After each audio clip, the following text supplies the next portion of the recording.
Para dar continuidad al programa, vamos a presentar al siguiente ponente. El siguiente ponente es el doctor Zairi Santos Altamirano. Es un honor para mí tenerlo aquí de visita con nosotros. Él es médico cirujano y partero, egresado de la Universidad Regional del Sureste en la ciudad de Oaxaca de Juárez. Es especialista de ginecología y obstetricia por la Universidad Autónoma de Sinaloa. Es subespecialista en biología de la reproducción, egresado orgullosamente de la Unidad Médica de Alta Especialidad número 23, avalada por la Universidad Autónoma de Nuevo León. Es miembro de la generación número 6 de biología de la reproducción y certificado por Consejo de Ginecología, Obstetricia y Biología de la Reproducción. Con el tema sangrado uterino anormal en la transición a la menopausia, y nos hacemos la siguiente pregunta: ¿vale la pena el tratamiento médico o nos vamos literalmente al quirúrgico? Bienvenido, doctor.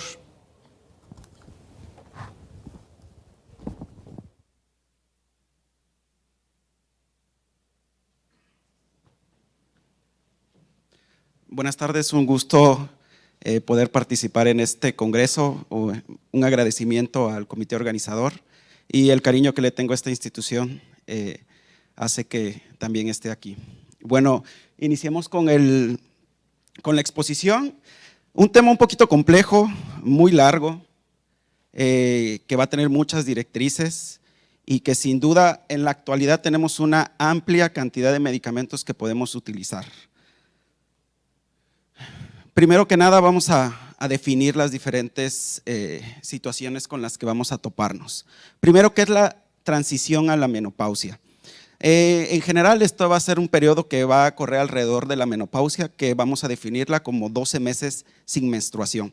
Eso tenemos que estar bien claros que es la menopausia.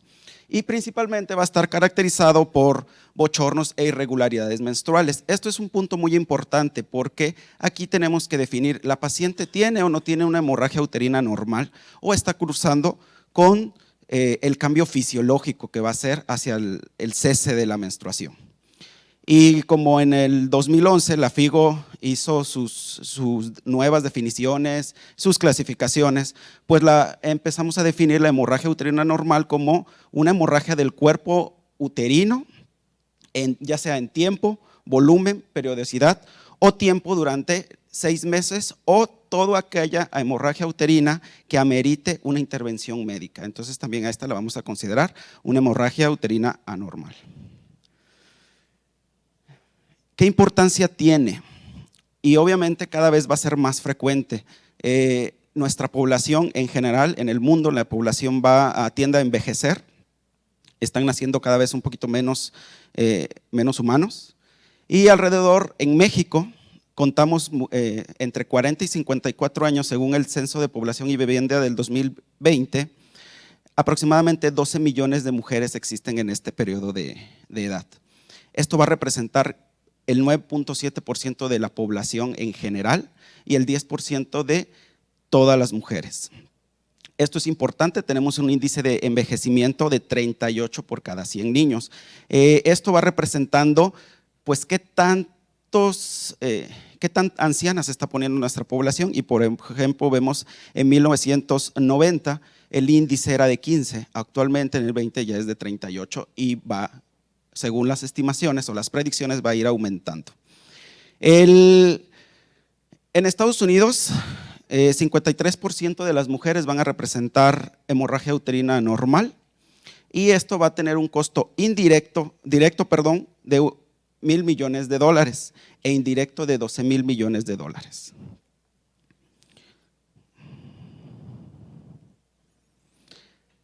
Para tratar de entender un poco la transición y la edad de las pacientes o de la mujer, se hizo una clasificación que se llama Straub más 10. Esta nos va a decir más o menos la etapa reproductiva de la mujer y como 0 la va a poner a la menopausia. Todo lo que esté antes va a ser menos, todo lo que esté después va a ser más. Aquí nos vamos a enfocar importantemente en la transición a la menopausia, que es -1 y -2. Y esto es importante que nosotros valoremos cómo va a estar. ¿Por qué? Si vemos en la parte de abajo nos va a dar las variabilidades del ciclo que tiene la paciente. Estas pacientes van a empezar a tener una variabilidad de hasta de 7 días en sus patrones normales. Y cuando ya vamos empezando a una transición tardía a la menopausia, vamos a tener intervalos hasta de 3 meses. Aquí es importante que veamos los niveles de FSH, automáticamente van a ir aumentando, pero no siempre van a estar por arriba de 25 para decir que ya tiene una insuficiencia ovárica. Esto es importante ya que para hacer diagnósticos de menopausia, de transición a la menopausia, no requerimos un estudio hormonal en la mujer, ¿de acuerdo? Bueno, ahora, ¿cómo vamos a definir la hemorragia uterina normal? Esto se va a hacer por clínica y por la historia clínica, sin duda. Esto va a ser importante y tenemos que nosotros tenerlo en cuenta cuando va a salir de la variabilidad, es decir, la normalidad. En frecuencia tenemos las mujeres que van a tener periodos infrecuentes, que van a ser de 38 días, los normales son entre 24 y 38 días, y los que son muy frecuentes van a ser de menos de 24 días. En regularidad, esto es por 12 meses, ¿qué tantas alteraciones van a tener? De 2 a 20 días o mayor de 20 días. La duración, que vamos a tener una época corta de menos de 4.5 días, regular entre 4 y 8 días, y un prolongado que va a ser más de 8 días. Y el volumen, que va a ser un volumen bajo, normal y abundante. El abundante va a ser cuando tengamos sangrados de más de 80 mililitros. Con el advenimiento de las copitas, afortunadamente esto es bien fácil de estar vigilando en las pacientes de estas características. ¿Qué debemos de preguntar en la historia clínica de las pacientes? Primero que nada, la afección a la calidad de vida. Si la paciente dice, estoy sangrando cada 15 días, no me permite levantarme, no me permite hacer mis actividades normales, tengo tanto sangrado que ya está pálida, etcétera. Bueno, eso es una afección a su calidad de vida que va a meritar tratamiento. ¿Tiene o no tiene síntomas vasomotores? Porque eso también nos va a hacer elegir el tratamiento, ya sea hormonal, no hormonal, estrogénico o no estrogénico. Importante, si la paciente tiene antecedentes de cáncer, síndrome de Lynch, pues esta es una contraindicación para la terapia hormonal. También, ¿qué tantos hormonales está utilizando? Y aquí me baso mucho porque en la actualidad se viene un boom con las hormonas bioidénticas y que si tiene, que no tiene, que tiene efectos. Todavía ni siquiera se han comprobado los efectos a largo plazo de estas terapias y muchas de ellas son terapias a base de testosterona que se va a metabolizar en estrógeno y pueden llegar a no tener oposición a estas pacientes. Entonces no está completamente autorizado por la Sociedad de Endocrinología las hormonas bioidénticas y me han tocado casos de pacientes de 55, 56 años, 60 con testosteronas, con implantes de testosterona con engrosamientos endometriales. Entonces ya no sabemos si es porque la paciente ya tenía un pólipo previo, por ejemplo, o fue algo secundario a este uso de hormonas. La paciente si tiene diabetes u obesidad, factores de riesgo para cáncer de endometrio, la paridad, si las pacientes que no tuvieron hijos aumenta el riesgo para tener alguna neoplasia maligna. Trastornos de la coagulación conocidos por la paciente, porque obviamente con los trastornos de la ovulación que va a llevarse la transición a la menopausia, esta paciente en los trastornos de coagulación se van a hacer más frecuentes y más abundantes los sangrados. E igual manera, pacientes que tengamos con uso de anticoagulantes. Factores de riesgo, siempre tenemos que tener en cuenta síndrome metabólico, síndrome de ovario poliquístico, esto es importantísimo. Cuando diagnosticamos a una paciente con ovario poliquístico, tenemos que enfocarle que es una enfermedad crónica, una enfermedad que no se le va a quitar, ¿de acuerdo? Y que al contrario va a dejar muchas secuelas, sobre todo encaminarla a síndrome metabólico. Entonces, es bien importante cuando hagamos diagnóstico de síndrome de ovario poliquístico el seguimiento de la paciente en el resto de su vida y para prevenir complicaciones. Las terapias alternativas, como ya lo habíamos mencionado, no haber tenido hijos, historia de infertilidad y el uso de tamoxifeno. ¿Por qué? Porque este es el que está asociado a crear pólipos endometriales. Auxiliares diagnósticos, sin duda yo creo que no requerimos de más que el ultrasonido vaginal, ¿sí? Este tiene unas grandes características, son nuestros ojos realmente. Con el ultrasonido vaginal podemos hacer prácticamente el diagnóstico y decir una paciente es candidata o no a cirugía, y es importante que sea vaginal. ¿Por qué? Porque va a ser un método no invasivo, nos va a permitir ver muy cerca el endometrio, va a tener una alta sensibilidad y especificidad en manos expertas, puede irse prácticamente al 98% en ambos, no tiene radiación y ese es un estudio dinámico. ¿Por qué? Porque al mismo tiempo puede estar moviendo hacia ver los ovarios, ver los acompañantes, veo a la paciente menstruando, la veo a mitad de ciclo, la veo por menstruar, entonces la puedo ver en diferentes épocas y encontrar muchas situaciones que me van a descubrir que está teniendo la paciente. ¿Qué pautas debemos de tener para hacer un buen ultrasonido endometrial? Vaginal, perdón. Primero tenemos que evaluar el volumen uterino, esto es importante, mayor o menor de 80 mililitros. Tenemos que identificar qué tan homogéneo es el endometrio. ¿Por qué? Porque ahí vamos a ver los miomas, la adenomiosis. Es importante tratar de medir el endometrio lo más cercano a un ángulo de 90 grados hacia el haz del transductor. Vamos a determinar el desplazamiento endometrial, si tiene hacia irregularidades o no. Por ejemplo, hay miomas que van a desplazar ese endometrio. Si tiene o no Doppler endometrial, después vamos a evaluar los anexos. Y si tenemos la oportunidad y el sistema, hacer una reconstrucción en tercera dimensión.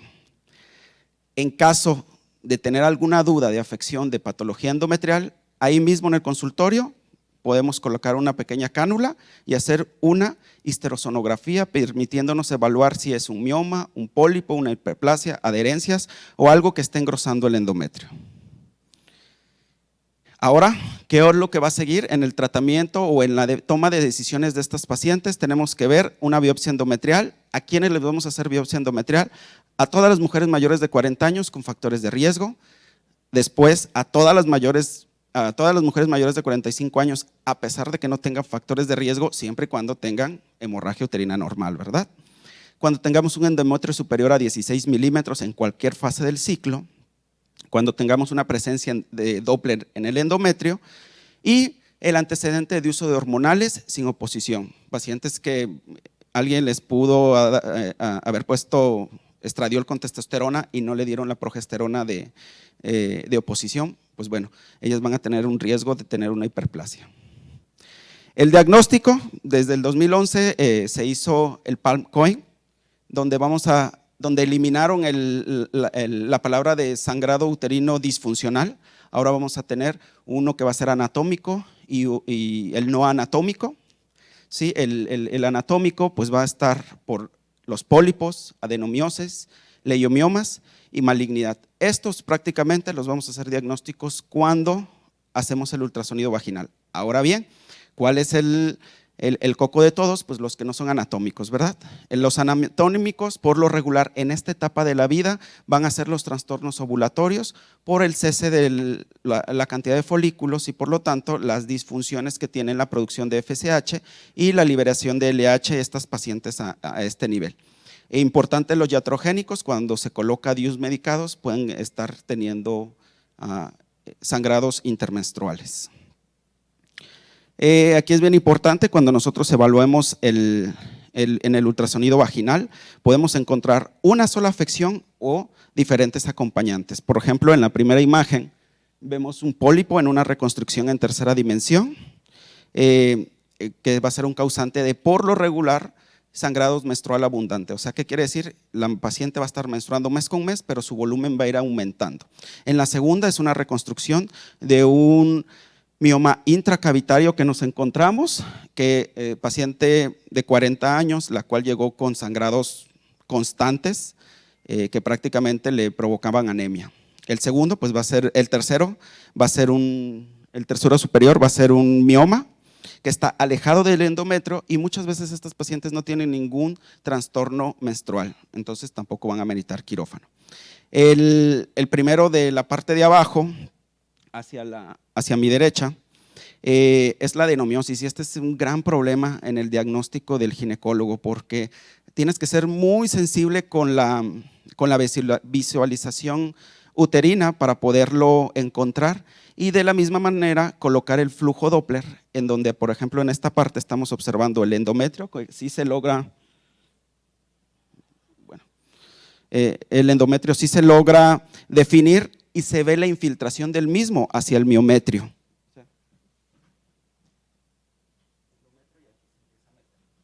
Entonces, esta es una imagen clásica de adenomiosis.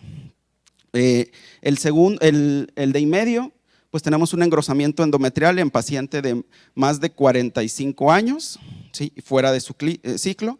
Y si tenemos duda, el último pues es una histerosonografía, donde colocamos solución fisiológica y podemos observar la anomalía estructural que tiene similar a un pólipo. ¿Quiénes van a ser candidatas a tratamiento médico? Primero, pacientes de bajo potencial maligno. Después, que estemos seguros que son de las causas. Si es anovulación, obviamente es una paciente completamente candidata a tratamiento médico, que el endometrio esté regular, que no esté desplazada. Pacientes, afortunadamente, no hay limitantes de niveles de hemoglobina con ellas, a comparación, por ejemplo, cuando vamos a hacer tratamiento quirúrgico, que requerimos más de 10, que la paciente lo desee. También hay pacientes que definitivamente no lo quieren, y sobre todo que tengamos una biopsia endometrial negativo. Sin estas cualidades no podemos ofrecer tratamiento médico a una paciente, o no debemos. Para pacientes con sangrado abundante y agudo, son pacientes que llegan con un sangrado que hasta utilizan pañal. Por lo regular utilizamos estrógenos. Aquí en México no tenemos presentación, hasta donde yo sé, presentación intravenosa, entonces podemos utilizar estradiol a dosis altas, entre 4, 8 o más miligramos de diferentes presentaciones tomadas y transdérmicas. Acetato de ulipristal, este es uno de los principales mecanismos que vamos a tener en pacientes con miomas intracavitarios. En 72 horas podemos tener una amenorrea efectiva. Cuidado con el hígado nada más en ellas. Y el ácido tranexámico en pacientes con disfunción ovulatoria, que no encontramos ninguna estructural anatómica, ninguna afección anatómica. Bueno, el ácido tranexámico intravenoso o tomado es una gran elección de tratamiento. Últimamente había habido problemas con el abastecimiento del ácido tranexámico oral. ¿Qué vamos a hacer con las anatómicas? Tenemos un montón de medicamentos, progesteronas, ACOs, moduladores, DIU, análogos, inhibidores de la aromatasa. Los anticonceptivos aquí, prácticamente si la paciente tiene síntomas vasomotores, no son recomendados, porque las dosis de estradiol, recordemos que estas son microdosis que sirven para bloquear el eje. Entonces las pacientes necesitan una mayor cantidad de estradiol, alrededor de 2 a 4 miligramos para los síntomas vasomotores. Ahorita adelante vamos a ver en quiénes utilizamos cada una. La disfunción ovárica, en ellas hasta antes de los 45 años sin síntomas vasomotores, sin duda los anticonceptivos han generado una mejor periodicidad de los ciclos. Las progesteronas, sobre todo de segunda fase, ¿qué quiere decir? Empieza a menstruar la paciente los últimos 14 días, en los ciclos anovuladores nos van a dar una muy buena respuesta en el tratamiento y el control del sangrado menstrual abundante. También elegir la progesterona adecuada, con la dosis mínima tengamos una mejor afección endometrial, y uno muy bueno es la medroxiprogesterona. Y los estrógenos con asociación de progestinas para las pacientes que ya tienen netamente síntomas vasomotores. ¿Qué tan efectivo es el tratamiento? Pues este es un censo que se hizo en Estados Unidos, y podemos observar en 1975 el pico de histerectomías por cualquier motivo que ha habido, y conforme va pasando el tiempo han ido disminuyendo con el uso de los diferentes medicamentos, y van a ir disminuyendo cada vez más. Entonces, afortunadamente, el tratamiento médico, desde la aparición del sistema liberador intrauterino de hormonas, desde las progestinas, desde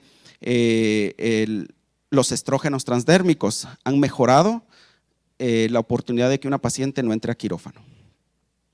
¿Qué tan efectivo es el tratamiento? En sangrado menstrual abundante, las pacientes con manejo no hormonal tienen un 50% de disminución del volumen, les va muy bien. Los anticonceptivos, sobre todo que tengan progestina de acción endometrial, y ahí tenemos la clormadinona y la medroxiprogesterona, nos ayudan a tener entre un 50, bueno, las dos son 50 y 50% de mejoría. Y las progesteronas de segunda fase también, sobre todo el medroxiprogesterona, tiene un 50% de efectividad. En los leiomiomas, pacientes que estén sangrando abundantemente, el acetato de ulipristal en 72 horas corta el sangrado, cuidado con el hígado, tenemos que estar vigilando previo del tratamiento y posterior al tratamiento. La función hepática no debe durar el primer ciclo más de 3 meses y descansar. Las agonistas de GnRH también, estos tardan un poquito más, hasta una semana en darnos los ciclos de amenorrea. Y las progestinas a dosis altas siguen en sistema de discusión. Generalmente las progestinas van a ser más efectivas en el endometrio. En la adenomiosis, el DIU hormonal ha considerado hasta un 60 o un 70% en la disminución del volumen sanguíneo con el problema de tener sangrados intermenstruales. Aquí por lo regular se ha asociado con un estrógeno. Los análogos de GnRH que pueden tardar hasta 4 semanas en la aparición de la amenorrea, y el letrozol, 60% de las pacientes caen en amenorrea alrededor de las 8 semanas. El Dianogest, que este es más específico para endometriosis, pero recordemos que la adenomiosis es una endometriosis miometrial, y esta nos va a reducir el volumen uterino en un 20%. Y esto sería todo.